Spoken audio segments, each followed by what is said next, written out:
Yeah. Okay. Welcome. Yeah. TV selfie TV. Are we selfish? Do you believe that democracy is a buzzword? Yeah, definitely. It's a very important word, and it's also a buzzword because it's full of energy and a lot of positive thoughts.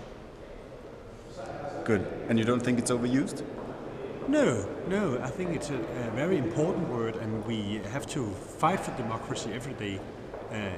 It's something we should um, talk about and discuss every day, and try to make it even better. And you believe that there's democracy in this country? Definitely, I think we have a very good democracy in Denmark, but of course always have to. We always have a chance to make it even better. And when we together in Denmark voted for a left-winged government and they kind of follow right-winged politics, what do you feel about that? Doesn't that undermine the democracy? I think we actually do quite good left-wing policy as well.